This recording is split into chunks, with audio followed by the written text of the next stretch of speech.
The antiseptic smell hit me first, that unmistakable hospital scent that somehow manages to mask and amplify death at the same time.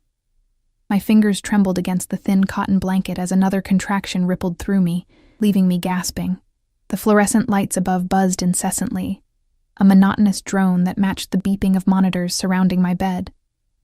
"Just breathe, Elena," the nurse said mechanically, not bothering to look up from her clipboard. I was just another single mother to her. Another statistic. Another burden on the system. I closed my eyes, trying to focus on anything but the pain and the crushing loneliness. Marco had disappeared the moment I'd told him about the pregnancy, vanishing like smoke, leaving nothing but empty promises and a hollowed-out apartment.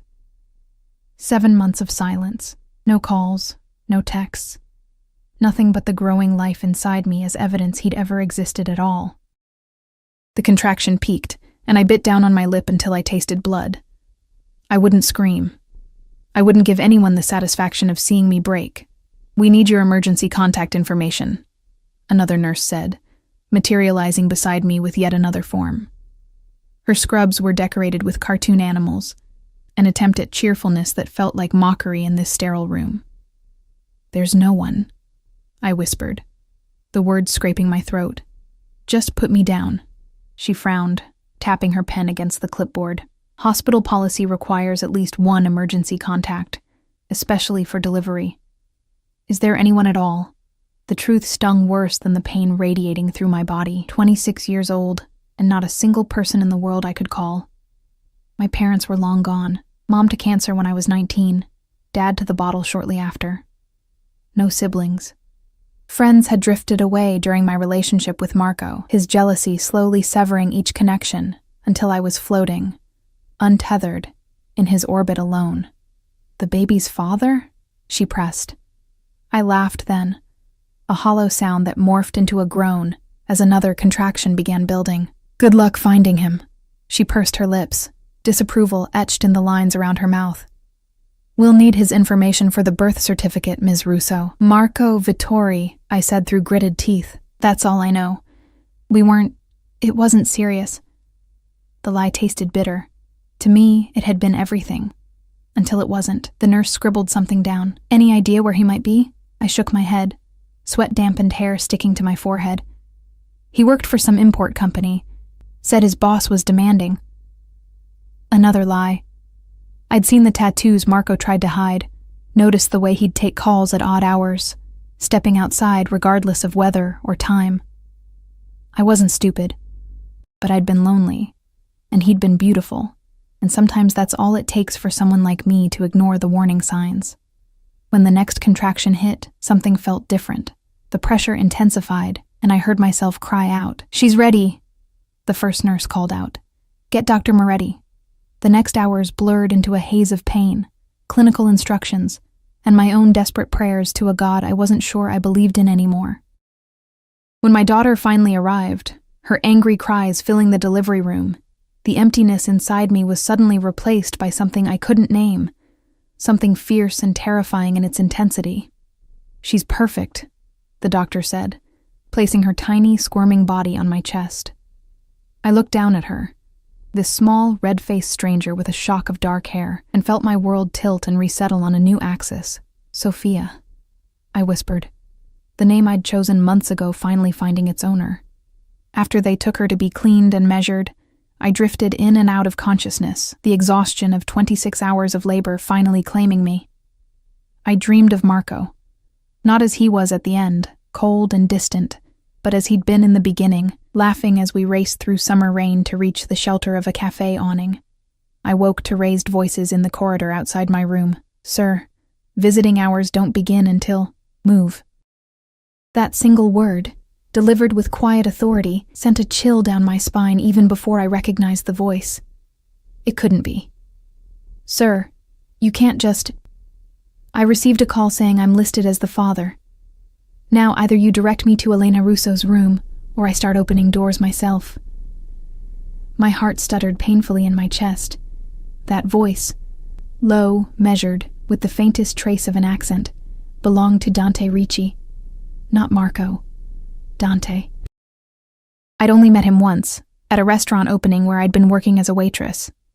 Marco had frozen when he'd walked in, surrounded by men in expensive suits, their vigilant eyes constantly scanning the room. "That's him," Marco had whispered, a mixture of fear and reverence in his voice. "The boss." Dante Ricci had sat at the best table, barely glancing at the menu before ordering in perfect, formal Italian. Throughout the night, people had approached his table, some nervous, others attempting casual confidence, and each time, they'd left looking either relieved or devastated. I'd been assigned to his section, and despite my best efforts to remain professional, I'd felt his dark eyes following me throughout the evening. As I'd served his espresso, he'd looked up at me, really looked, for the first time. "What's your name?" he'd asked, his voice like aged whiskey, smooth with a burning finish. "Elena," I'd answered, focusing on the cup to keep my hands from shaking. "Elena," he'd repeated, as if testing how it felt on his tongue. "You're new here."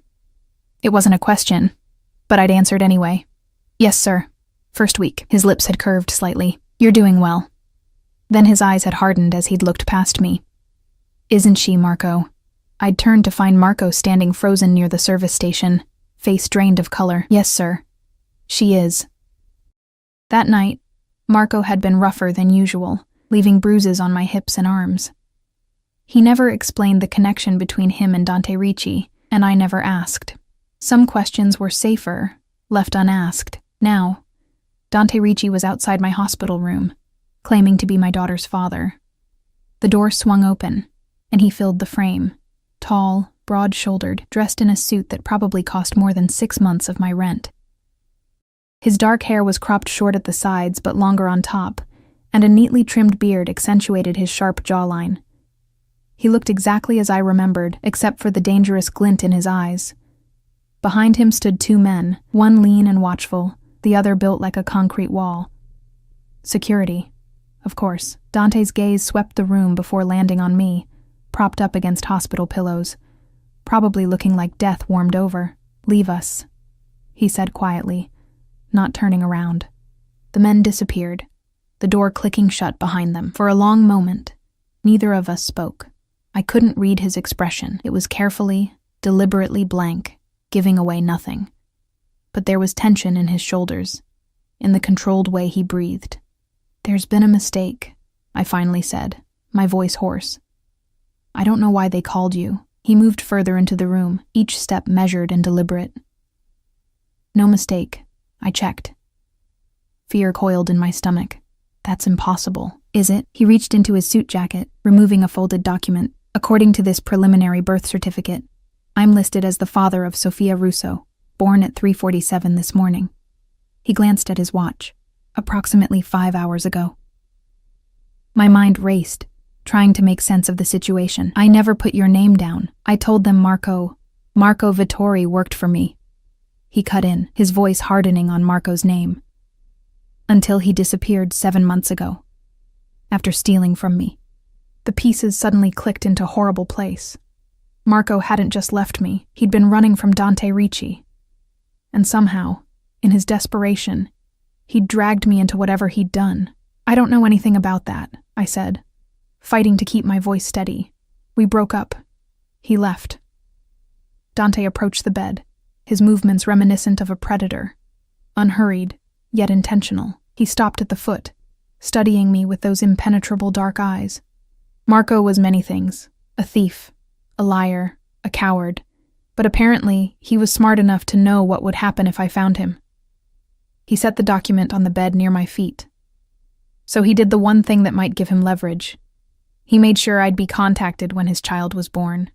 "She's not your child," I said, anger momentarily overpowering fear. "And I don't know what Marco did, but it has nothing to do with me or my daughter." Something flickered in Dante's eyes. Amusement, perhaps, or appreciation for my defiance. "The birth certificate says otherwise, Elena." The way he said my name sent an involuntary shiver down my spine. "That can be changed. It's just paper."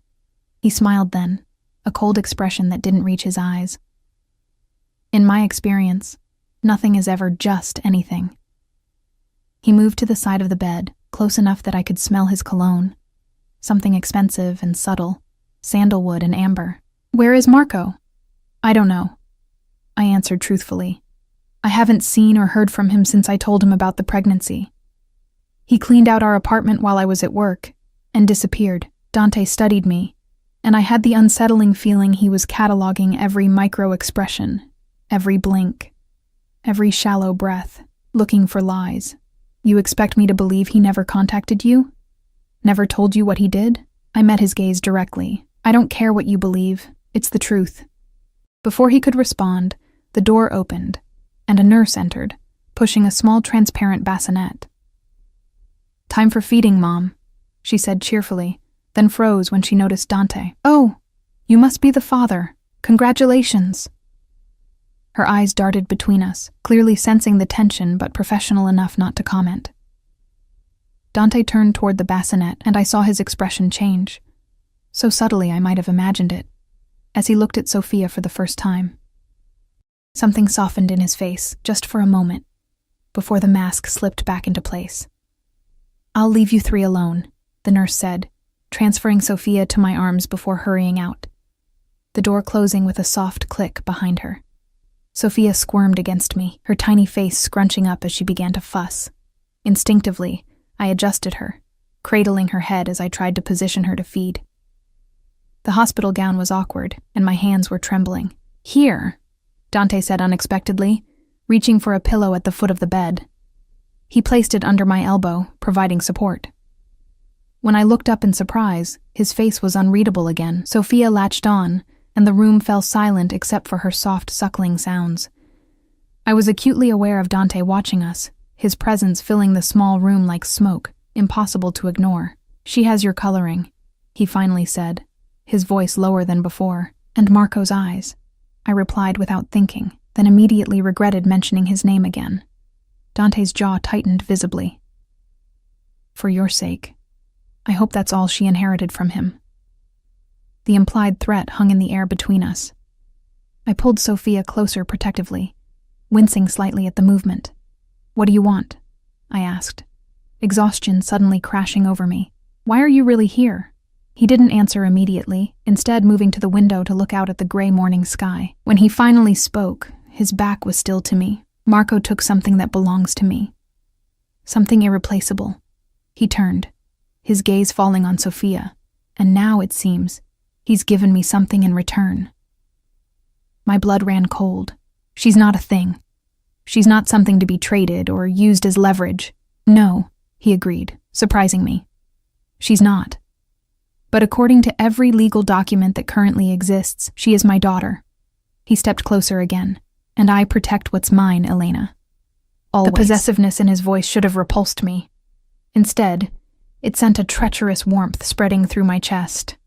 The dangerous allure of protection after months of vulnerability. This is insane, I whispered, more to myself than to him. You can't seriously intend to... What, claim a child that isn't yours? Can't I?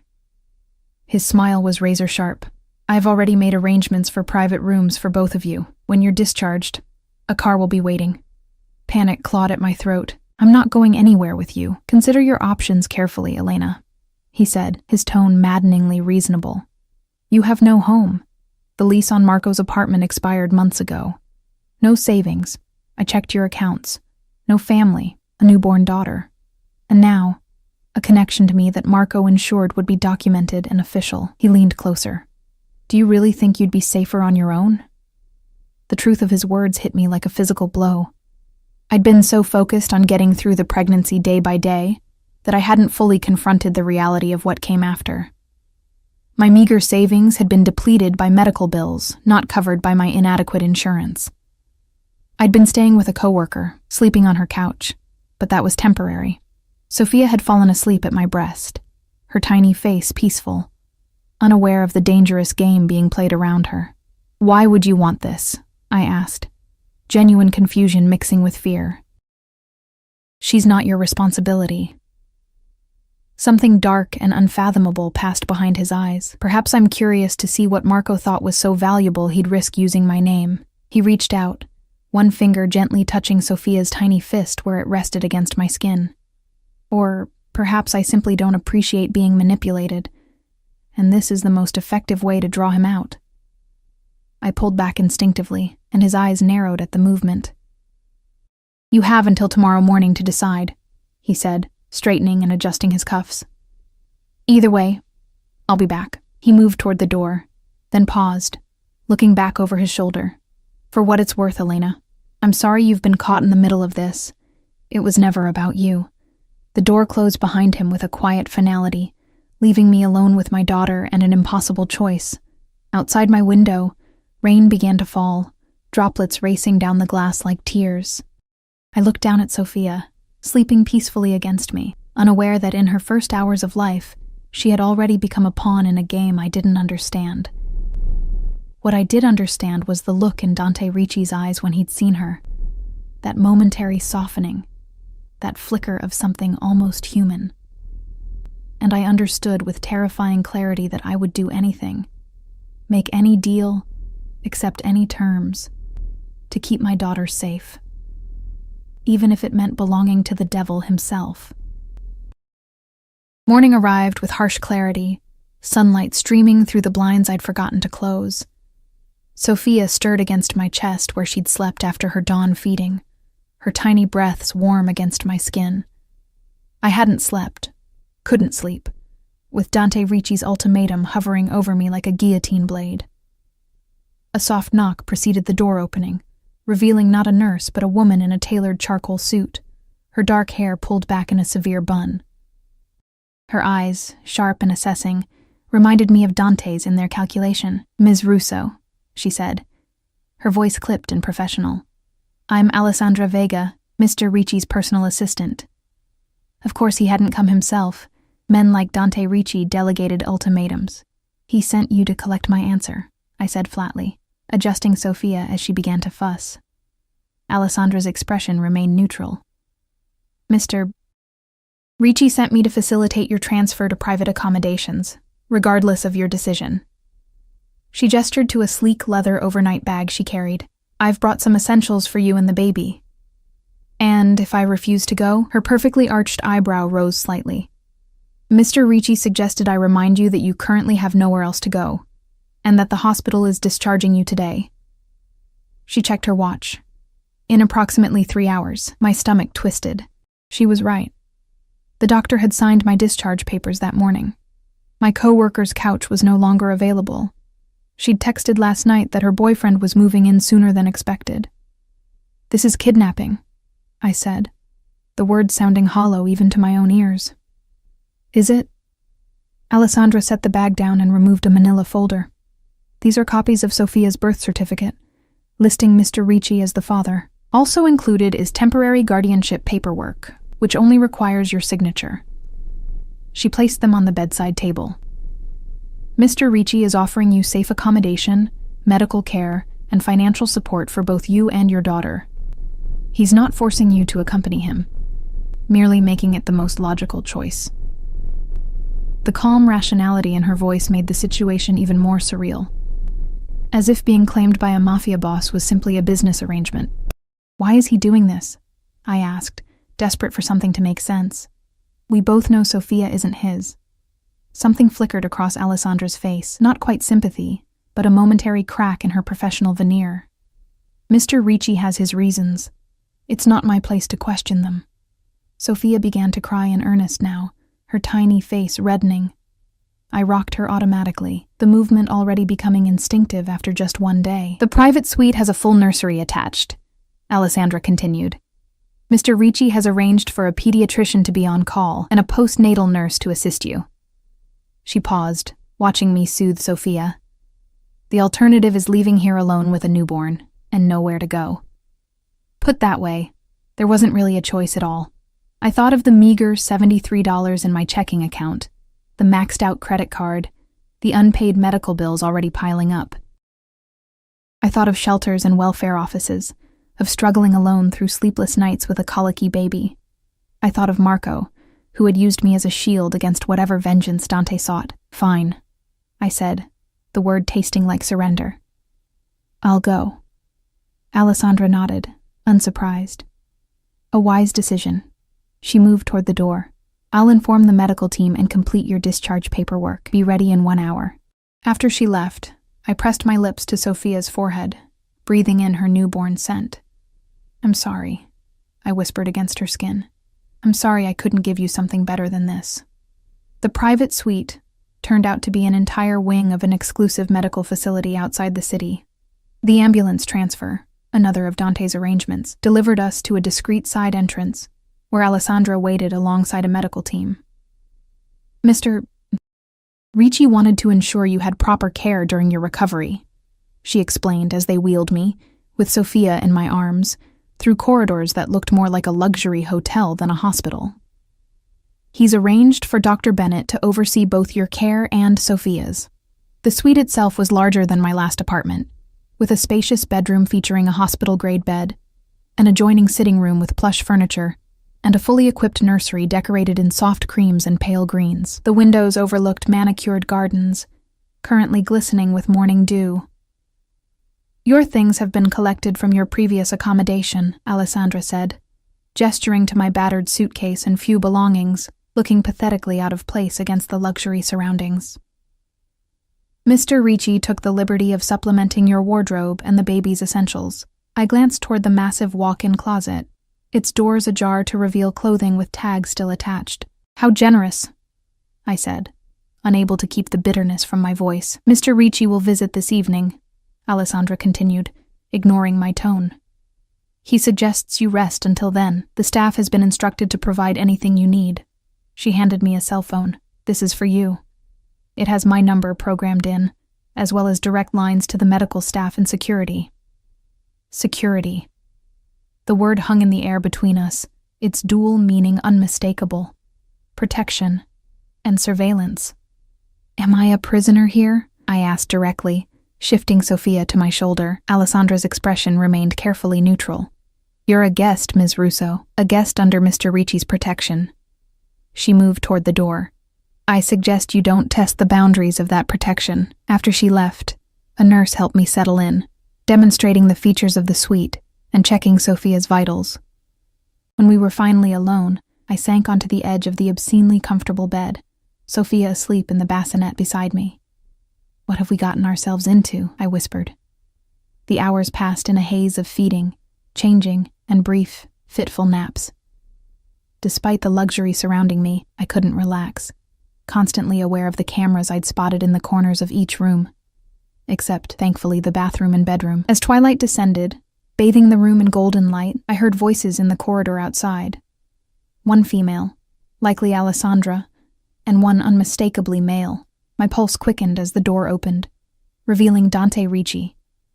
He'd exchanged yesterday's formal suit for dark trousers and a charcoal sweater that did nothing to diminish his commanding presence. His eyes swept the room before settling on me, sitting in the nursery rocker with Sophia cradled against my chest. Leave us, he said to Alessandra, without looking at her. The door closed silently behind him. For a moment, he simply stood there, watching us with an unreadable expression. Then he moved forward, his steps soundless on the plush carpet. How are you feeling? He asked, his voice lower than I remembered. Physically or emotionally, I responded, the words sharper than intended. The corner of his mouth lifted slightly. Both. I shifted Sophia to my other arm, buying time. Physically, like I just pushed a human being out of my body. Emotionally, like I've been maneuvered into a corner by someone I barely know. Fair enough, he conceded, surprising me. He moved closer, his gaze dropping to Sophia. May I? The request was unexpected, as was the hesitation in his voice. I found myself nodding, carefully transferring my daughter into his arms. Dante Ricci, the man who reportedly commanded the city's largest criminal organization, held Sophia with practiced ease, supporting her head perfectly. The contrast of her tiny form against his broad chest created an image of vulnerability and strength that made my heart twist painfully. She's beautiful, he said quietly, one finger gently tracing the curve of her cheek. Perfect. Something in his expression, a softness I hadn't seen before, gave me courage. Why am I here, Dante? Really? His eyes lifted to mine, dark and fathomless, because Marco Vittori thought he could use an innocent child to manipulate me. His gaze returned to Sophia, and because I need to understand why. What did he take from you? I asked. What was worth all this? The question seemed to darken the very air around him. Something irreplaceable. He carefully placed Sophia in her bassinet, his movements gentle despite the tension radiating from him. Family heirloom, a ring that belonged to my mother. The simple explanation felt incomplete, insufficient to explain the elaborate scenario he'd constructed. A ring? All this for a ring? His jaw tightened. Not just any ring, the last thing she gave me before she died. He turned away, moving to the window. It was a message. Taking that specific item, Marco worked for me for 3 years.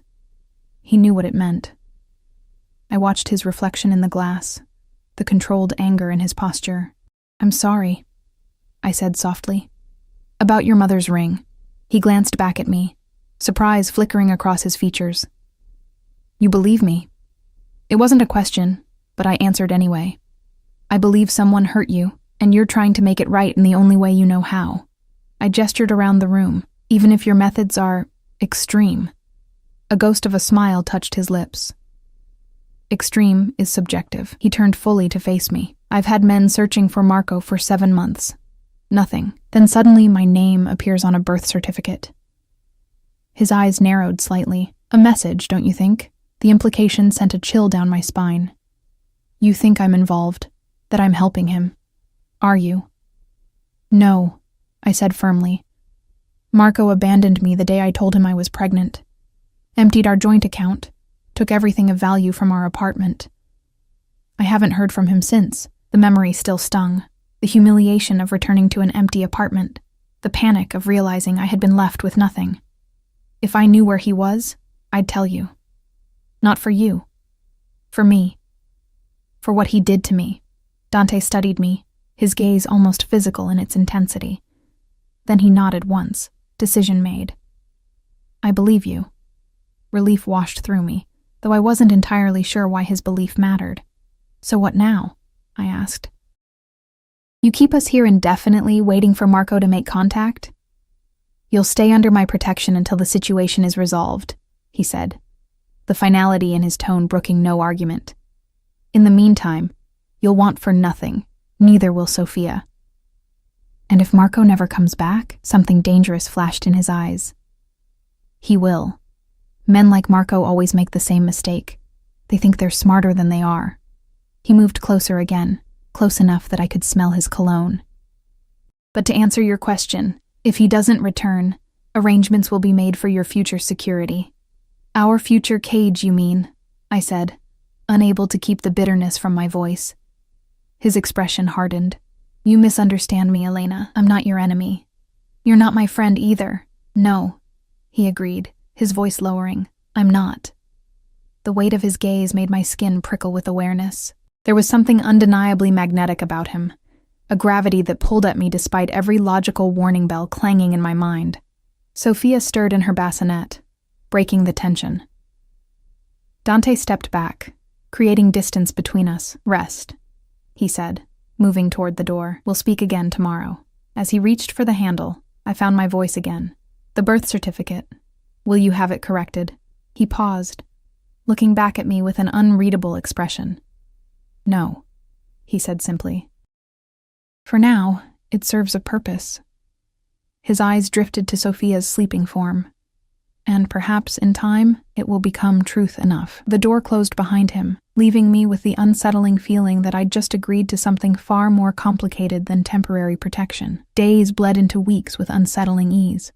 The luxury of my gilded cage made it dangerously simple to forget I wasn't free. Each morning, I woke to fresh flowers on the breakfast table, a staff that anticipated my every need, and Sophia's nursery constantly replenished with impossibly tiny designer clothes. After 2 weeks, we were moved from the medical facility to a secluded estate on the outskirts of the city, a sprawling property surrounded by manicured gardens and an imposing security perimeter.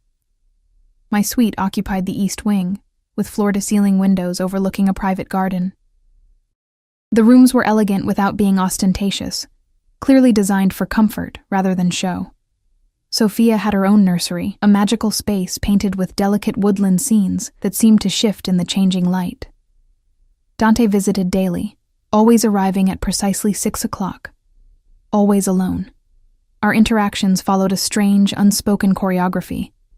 He would inquire about our needs, hold Sophia with that same surprising gentleness, and occasionally share a meal with me. He never stayed longer than an hour, and he never spoke of Marco or the circumstances that had brought us there, until tonight. "She's growing quickly," Dante observed, watching as I settled Sophia after her evening feeding. 4 weeks old now. She was already showing signs of personality. Stubborn and vocal, with a gaze that seemed too aware for her age. "The pediatrician says she's ahead on her development charts," I replied, unable to keep the pride from my voice. Despite everything, Sophia was thriving, and she had become my entire world. She's strong, like her mother. The unexpected compliment caught me off guard. I looked up to find Dante watching me, not Sophia, his dark eyes intent in a way that made my pulse quicken.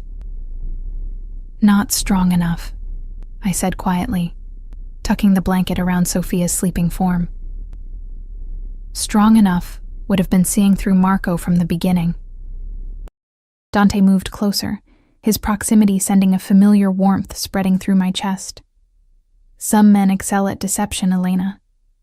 Don't blame yourself for believing what he wanted you to see. Is that what you excel at?" The question slipped out before I could stop it. "Making people see what you want them to see?" Instead of anger, his lips curved into that rare, genuine smile that transformed his features. "No. I excel at seeing people as they truly are." He reached out, tucking a strand of hair behind my ear, his fingers lingering against my cheek. "It's both a gift and a curse." The touch, brief as it was, burned like a brand. I stepped back, disturbed by my own reaction. 4 weeks of proximity had created a dangerous familiarity, a false sense of intimacy that threatened my already fragile boundaries. "And what do you see when you look at me?" I asked, desperate to break the tension. His expression turned serious. "Someone who has been underestimated her entire life, someone stronger than she believes, someone worthy of more than what she's been given." He paused, his gaze dropping to Sophia. "Someone I'm beginning to care for more than I should." The words hung in the air between us, heavy with implication. Before I could respond, his phone vibrated. He checked it, his expression hardening instantly. "We need to talk," he said, all warmth vanishing from his voice. "My office, 10 minutes." He left without another word, the door closing with quiet finality behind him. I stood frozen, my mind racing with possibilities, none of them good. Had Marco been found? Was our arrangement about to end? After putting Sophia down for her nap, I changed quickly from my loungewear into a simple dress, ran a brush through my hair, and made my way to Dante's office. I'd never been invited there before. Located in the West Wing, it was part of the house that remained off-limits to me, a reminder of the invisible boundaries that governed my new existence. 2 men stood guard outside the heavy wooden doors. They nodded at my approach, one of them knocking before opening the door for me. Dante's office matched the man, imposing, elegant, and impenetrable. Dark wood paneling lined the walls, interspersed with bookshelves filled with leather-bound volumes. A massive desk dominated the space, behind which Dante stood reviewing documents spread before him. He wasn't alone. Alessandra was there, along with a man I recognized as Carlo, Dante's head of security. Their conversation halted abruptly at my entrance. "Leave us," Dante said, his eyes meeting mine across the room. Alessandra and Carlo exited silently, closing the door behind them. "What's happened?" I asked, fighting to keep my voice steady. Dante gestured to one of the chairs across from his desk. "Sit." I remained standing. "Tell me what's going on." His jaw tightened at my defiance, but something like approval flickered in his eyes. "Marco has made contact." The words hit me like a physical blow. Despite everything, hearing his name spoken aloud, knowing he was out there, aware of our situation, made the room tilt momentarily. "What does he want?" I managed, gripping the back of the chair to steady myself. "What all men like him want: money." Dante moved around the desk, lessening the distance between us. And you? Me? You and Sophia, his insurance policy. Dante's expression darkened. He claims he'll return what he stole in exchange for a payment and your freedom. A bitter laugh escaped me. My freedom. As if I'm his to reclaim. You're not his, Dante said, his voice dropping dangerously. You were never his. The possessiveness in his tone should have frightened me. Instead, it sent a treacherous heat coursing through my veins. 4 weeks of careful distance, of watching him with Sophia, of late-night conversations that gradually revealed pieces of the man beneath the power. It had all worn away at my defenses. What are you going to do? I asked, fighting to focus on the immediate danger rather than my conflicted emotions. Spring the trap. Dante moved to a sideboard and poured 2 glasses of amber liquid. He offered one to me. He wants a meeting. Just the 2 of us. At a location of his choosing, I accepted the glass, needing something to hold on to. It's a setup. Of course it is. He took a sip, watching me over the rim of his glass, but it's also an opportunity to get your mother's ring back. Something flashed across his face. Surprise, perhaps, that I remembered that detail. Yes. And to end this, the implication in those 4 words chilled me. You're going to kill him. It wasn't a question, but Dante answered anyway. I'm going to do what's necessary to ensure the safety of what's mine. His eyes held mine, and despite what you might think of me, Elena, I don't make that claim lightly. I drained my glass, welcoming the burn of expensive whiskey down my throat. When? Tomorrow night. Fear gripped me. Not for Marco, whose fate I found I cared little about, but for Dante.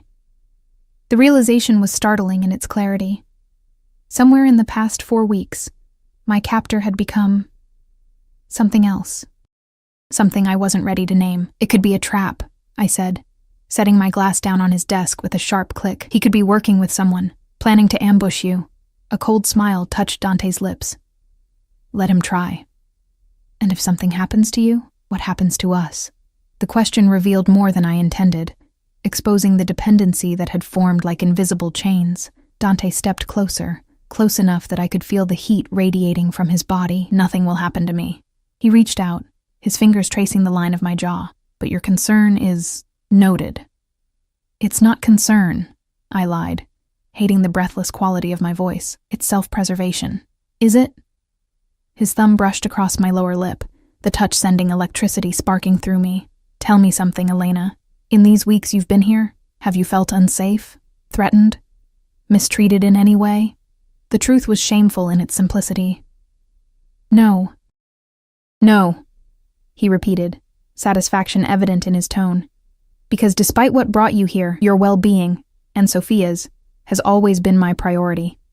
His hand dropped to my shoulder, then slid down my arm, leaving heat in its wake. Whatever Marco might have told you about me, know this. I protect what's mine, always.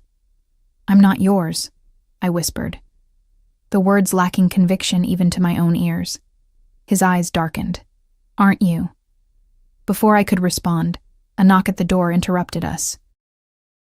Dante stepped back, the moment shattering like glass. Enter, he called, his voice betraying none of the tension crackling between us. Carlo appeared in the doorway. Sir, the arrangements are complete. We're ready when you are. Dante nodded. Good. We move at midnight tomorrow. After Carlo left, I found my voice again. What happens after?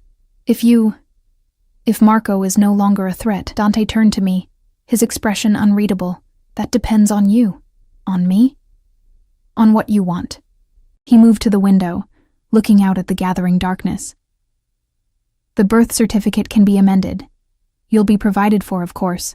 A home, financial security, whatever you need to build a life for yourself and Sophia. He paused. Or you can stay.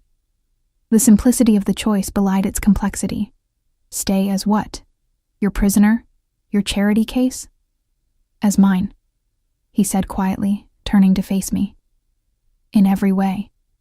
The implication stole my breath. You can't be serious.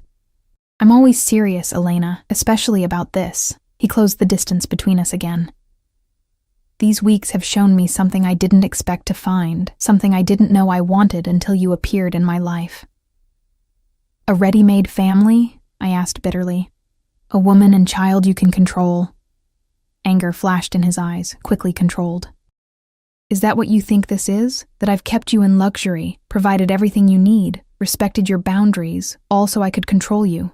I don't know what to think anymore, I admitted, exhaustion suddenly weighing on me. I don't know where the manipulation ends and the truth begins. His expression softened unexpectedly.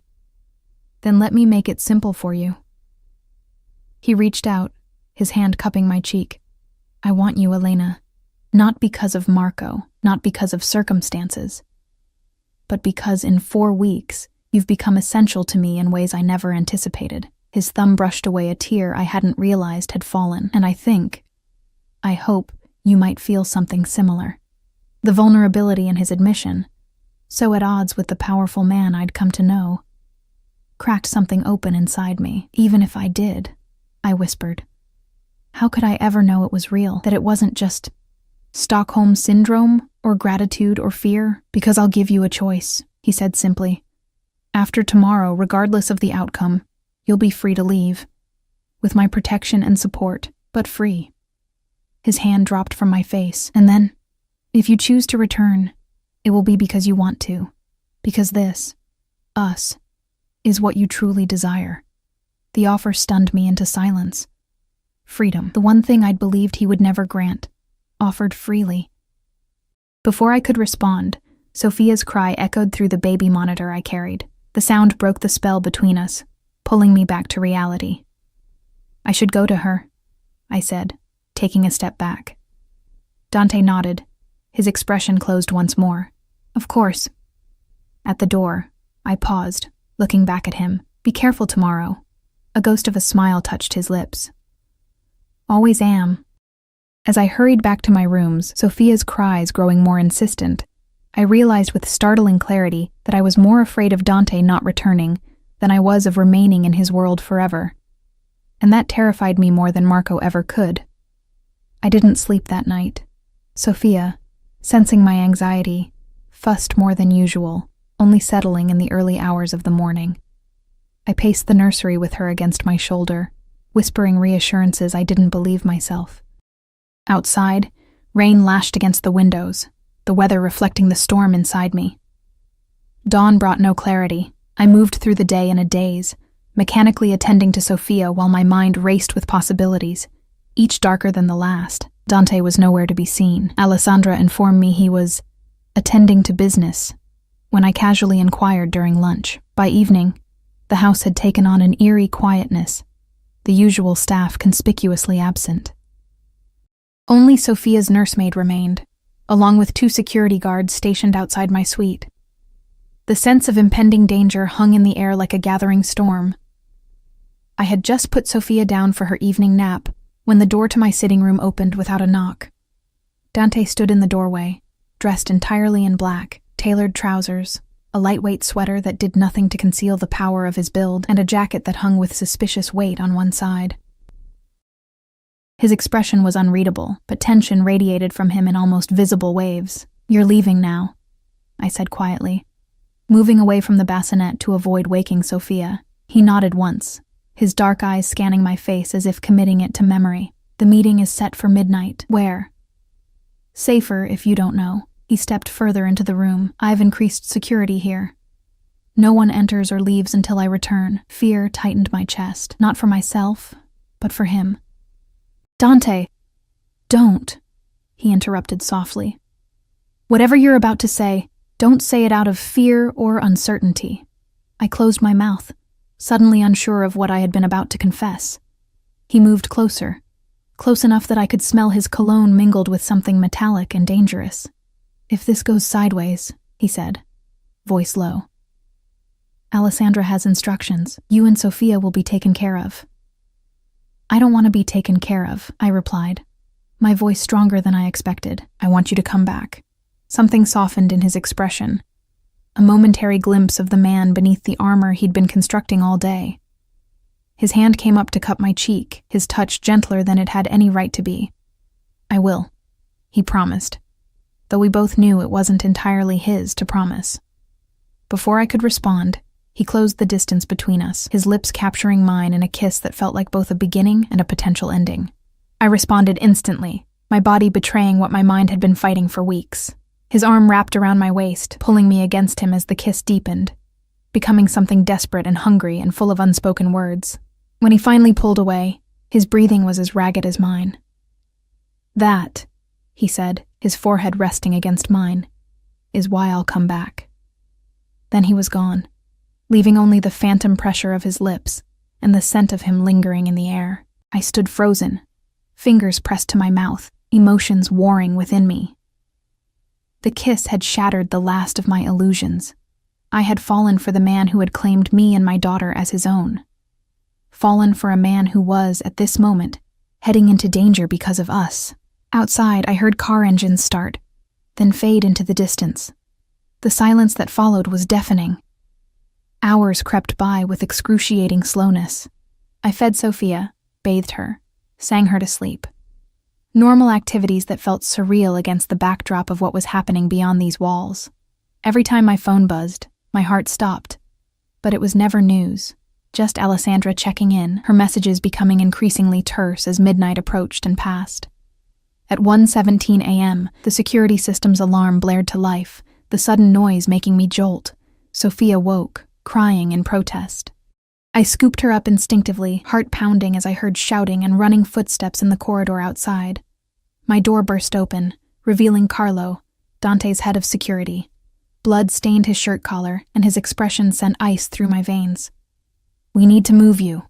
Now," he ordered, already crossing to the closet and pulling out a small bag. "What's happened?" I demanded, clutching Sophia tighter as her cries escalated. "Where's Dante?" Carlo didn't look at me as he threw some of my clothes and Sophia's necessities into the bag. "Compromised location. Possible security breach here." He zipped the bag shut with unnecessary force. "We're following protocol. Tell me what happened to Dante," I insisted, not moving despite his obvious urgency. Carlo finally met my gaze, his expression grim. "Ambush. Multiple hostiles." He checked his watch. "Mr. Ricci ordered immediate evacuation of primary assets if communication was lost for more than an hour." Primary assets. The clinical term cut through me like a blade. "Is he dead?" "Unknown," Carlo answered, his professional mask slipping just enough to reveal his own concern.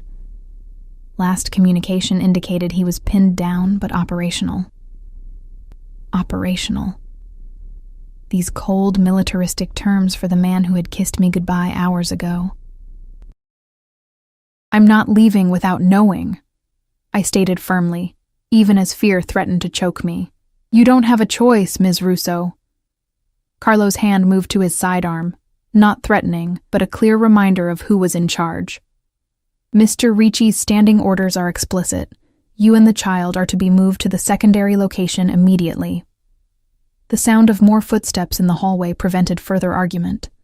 2 more security men appeared, their expressions equally grim. "Perimeter breach confirmed," one of them reported. "North gate.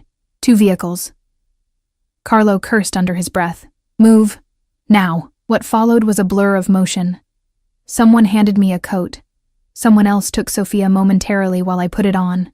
Carlo led us not through the main corridor, but through what appeared to be a service passage, dimly lit and narrow. Sophia, somehow sensing the danger, had quieted against my chest, her tiny fingers clutching my shirt. We emerged into the garage beneath the house, where a nondescript SUV with tinted windows idled. Carlo opened the back door, revealing a car seat already installed. "Get in. Secure the child. Say nothing until we're clear," he instructed, scanning the garage with watchful eyes. I complied, hands trembling as I strapped Sophia into the seat. Carlo took the wheel, another security man riding shotgun, weapon drawn and resting on his knee. The garage door opened silently, and we slipped out into the rainy night. Through the rear window, I watched Dante's estate recede into the darkness. My temporary home, my gilded cage, now potentially compromised by unknown enemies.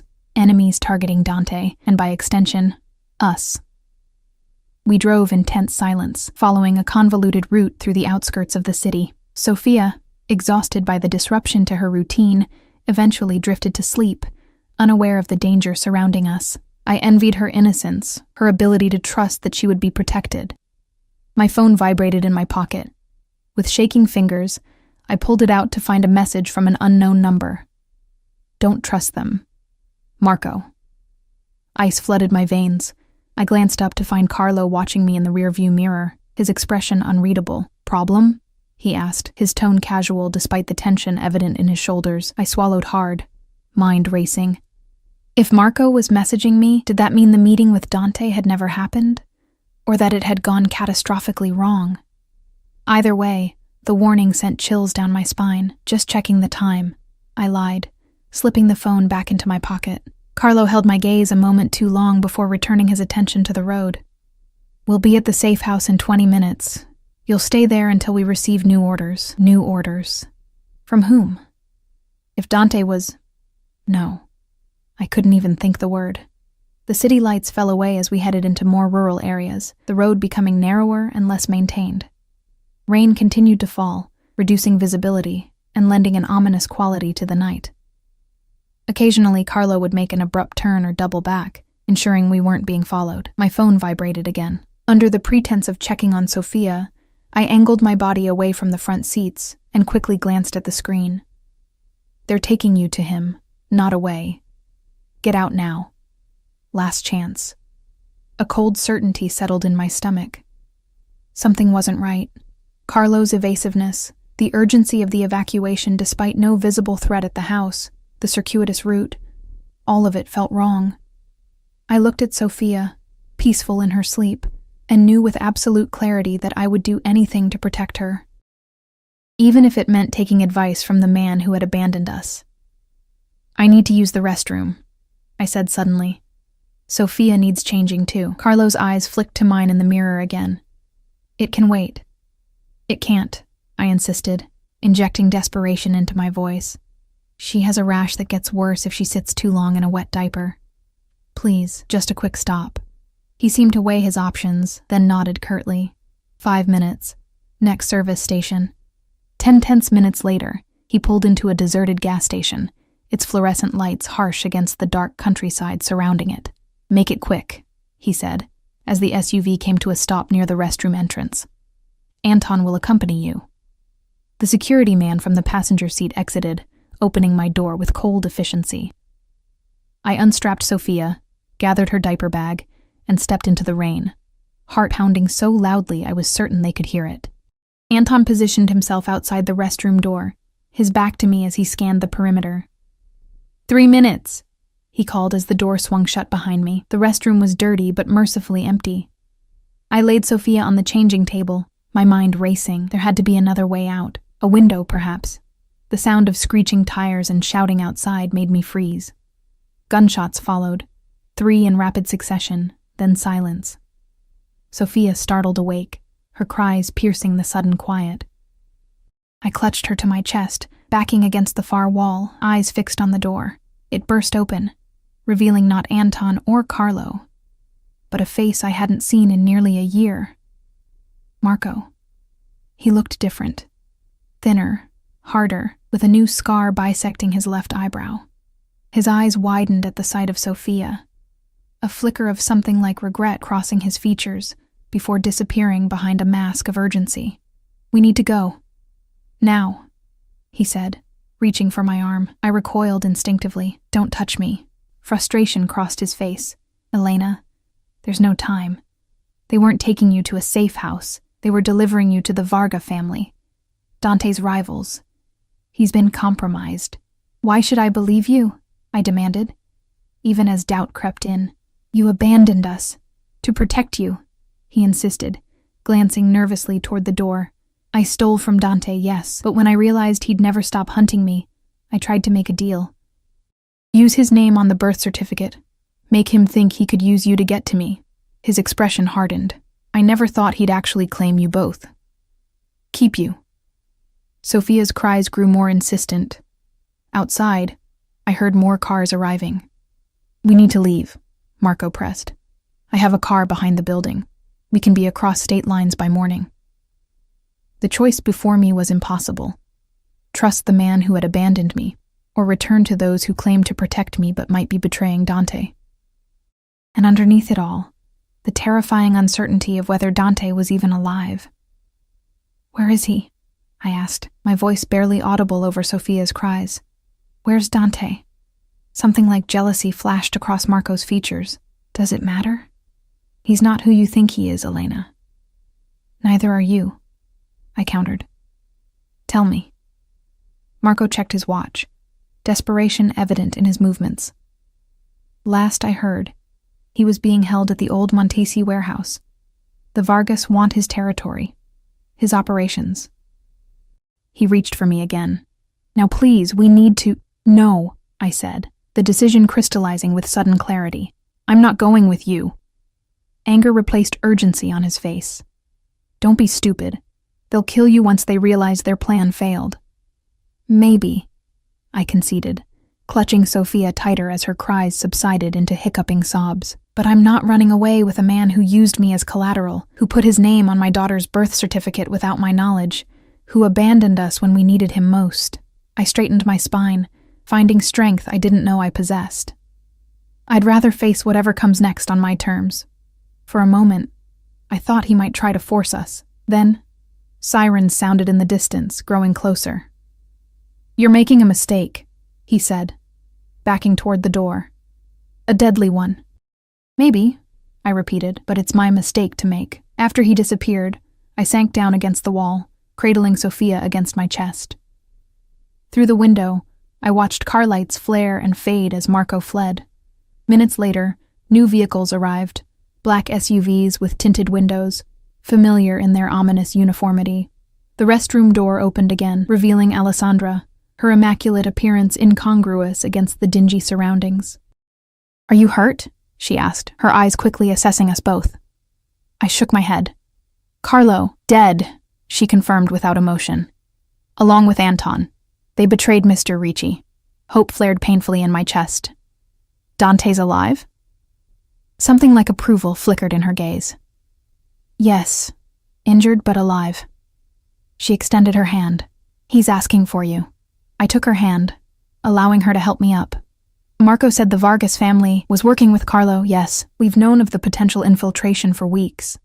She led me out of the restroom toward one of the waiting vehicles. "It's why Mr. Ricci arranged tonight's meeting.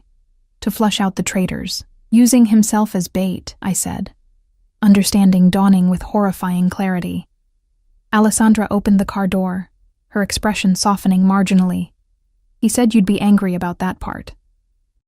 As I settled into the back seat with Sophia, exhaustion suddenly overwhelming me, I couldn't help but ask, why didn't he tell me? Why let me believe he was walking into a trap? Alessandra's answer was simple. "Because your reaction needed to be genuine. Carlo was watching." She closed the door, ending the conversation as efficiently as she conducted everything else. As the vehicle pulled away, heading back toward the city and whatever awaited us there, I pressed my lips to Sophia's forehead and whispered a promise. "We're going home." The private hospital room was bathed in the soft glow of dawn when we arrived, the first tentative rays of sunlight filtering through half-drawn blinds. Alessandra led me through a maze of corridors, past discreet security personnel positioned at strategic intervals, their watchful eyes following our progress. "He's been asking for you," she said, pausing outside a door guarded by two of Dante's most trusted men. "The doctors have him sedated, but he's been fighting it." A hint of something almost like affection colored her typically neutral tone. Stubborn man. My heart hammered against my ribs as the door opened. Sophia had fallen asleep during the drive, her tiny body warm and heavy against my shoulder. I stepped into the room, breath catching at the sight before me. Dante lay in the hospital bed, his powerful frame somehow diminished against the white sheets. Monitors beeped steadily beside him, tracking vitals with cold precision. A bandage covered his left shoulder, spots of crimson seeping through the pristine white. Another wrapped around his ribs, visible beneath the thin hospital gown. His face bore a deep cut above his right eye, butterfly stitches holding the edges together. But he was alive, breathing, present. His eyes opened as I approached, recognition and relief washing over his features. "Elena," he murmured, voice rough from intubation or disuse. His gaze moved to Sophia, softening instantly. You're both safe. The simple statement broke something inside me.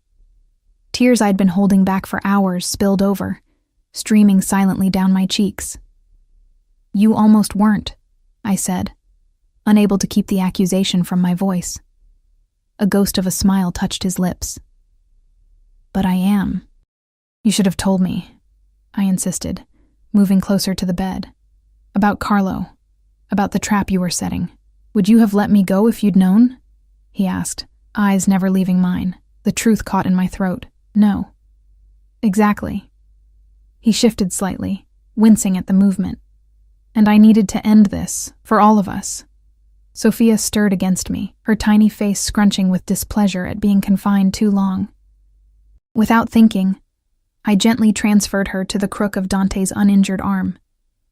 He accepted her with that now familiar expertise, his large hand cradling her head with infinite care. You met Marco, he said. Not a question, but a statement of fact. I nodded.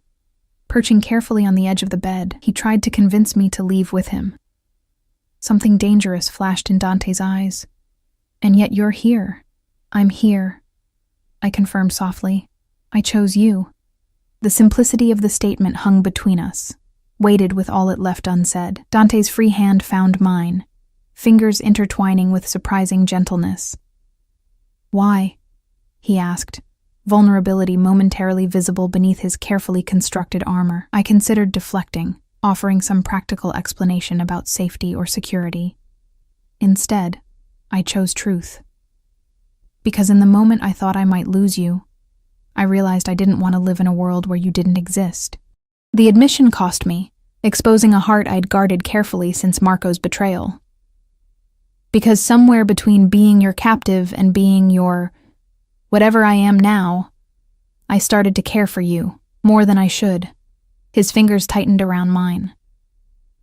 And what do you think you are to me, Elena? I don't know, I admitted. Your responsibility, your protection detail, the mother of a child you've claimed as yours? Mine, he said simply. Just mine. In every way that matters. His gaze dropped to Sophia, sleeping peacefully against him. Both of you. The possessiveness in his voice should have frightened me. Instead, it wrapped around me like a shield, offering the protection and belonging I'd craved my entire life. What happened last night? I asked, needing to understand the danger we'd faced. The danger we might still face. Dante's expression hardened. The Vargas family has been trying to expand into my territory for years. Carlo was their inside man, had been for months. He shifted Sophia more comfortably against his chest.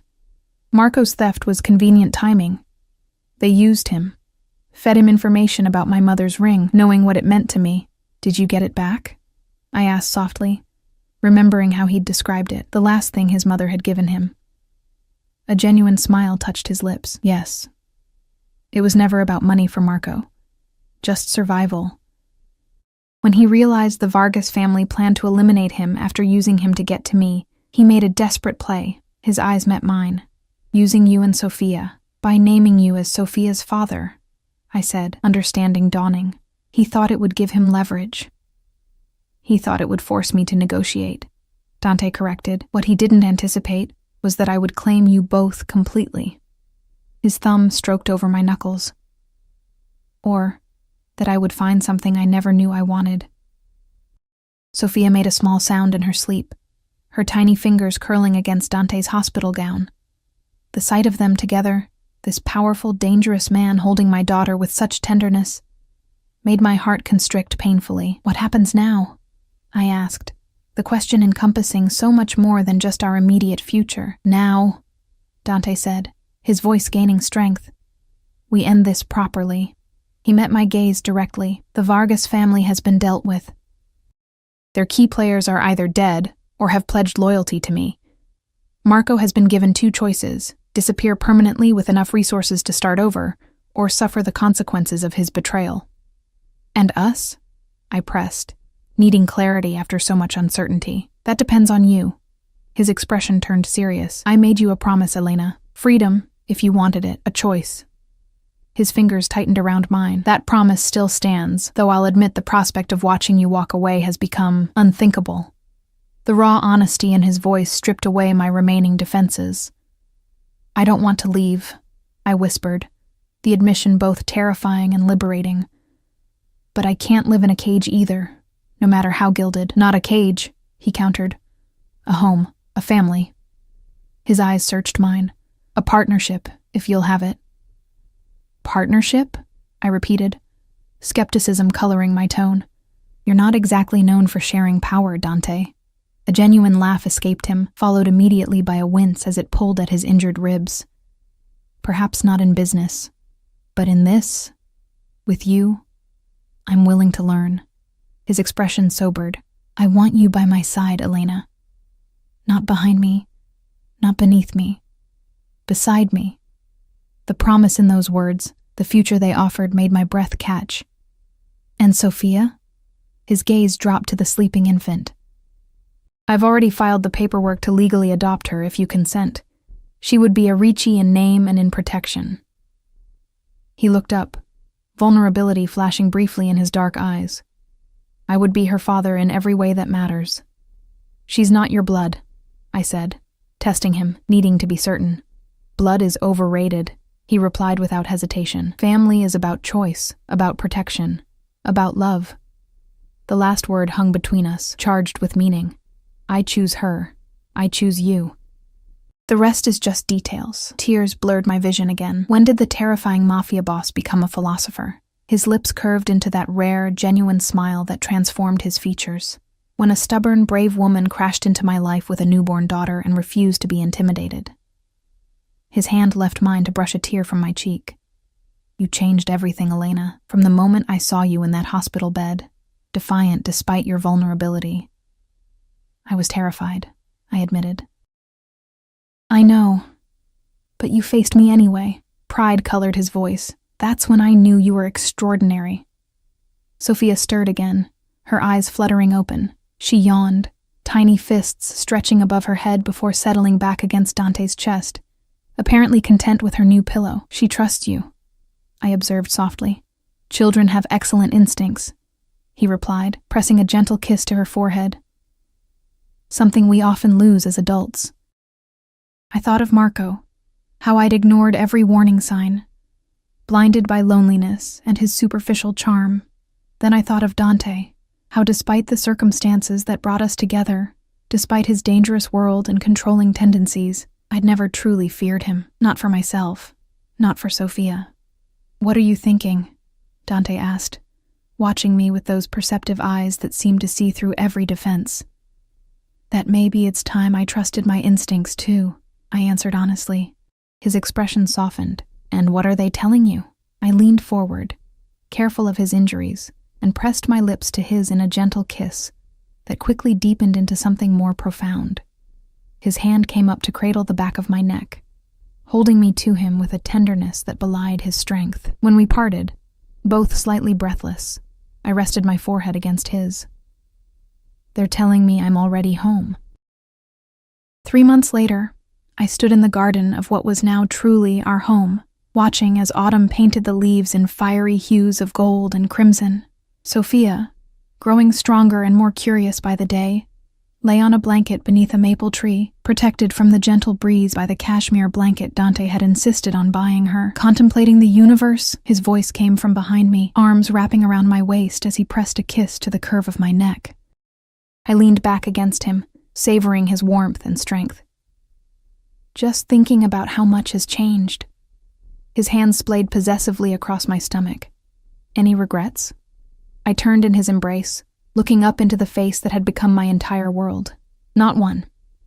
The dangerous man who had claimed us now wore his power differently around us, like a shield rather than a weapon. The world outside our gates still knew him as Dante Ricci, the formidable head of a criminal empire. But within these walls, he was simply ours, Sophia's adoring father, my passionate partner. I have something for you, he said, reaching into his pocket. Something I've been waiting to give you. He opened his palm, revealing a ring, platinum band with a single flawless diamond, elegant in its simplicity. "This isn't my mother's ring," he said, anticipating my question. "That belongs to Sophia now, for when she's older. This one is new, for you alone." My heart stuttered as he took my left hand. "Dante, I'm not asking for traditional vows or a conventional arrangement," he continued, his eyes never leaving mine. "Our beginning was too unusual for that. But I am asking for forever, Elena. On our terms." I looked past him to Sophia, contentedly batting at the mobile Dante had hung above her favorite outdoor spot. Then back to this man who had entered our lives like a storm and become our shelter. "Yes," I said simply, watching as he slid the ring onto my finger. "Perfect fit, of course." Dante left nothing to chance. Later that evening, as we lay tangled in sheets still warm from our lovemaking, Sophia sleeping peacefully in her nursery across the hall, Dante traced lazy patterns on my bare shoulder. "You never asked what happened to Marco," he observed, his tone carefully neutral. I shifted to look at him in the moonlight filtering through our windows. "I assumed you kept your word, gave him the resources to disappear." Dante's expression revealed nothing. "I did, after ensuring he understood the consequences of ever attempting to contact you or Sophia again. I didn't ask for details. Some aspects of Dante's world remained separate from our life together, a boundary we both maintained for the health of our unconventional family.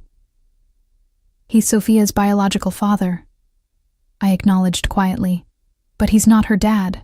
My hand found Dante's in the darkness. "You are, in every way that matters." His arms tightened around me, pulling me flush against the solid warmth of his body. "I protect what's mine," he murmured against my hair, repeating the words he'd spoken to me that first day in the hospital. "Always," I finished for him, understanding now that what had once sounded like a threat had always been a promise. Outside our window, the autumn wind rustled through leaves soon to fall. Within our walls, a family forged in unusual circumstances had found its own perfect balance of power and tenderness, protection and freedom, passion and peace. Not a fairy tale ending, perhaps, but ours. Completely, irrevocably ours.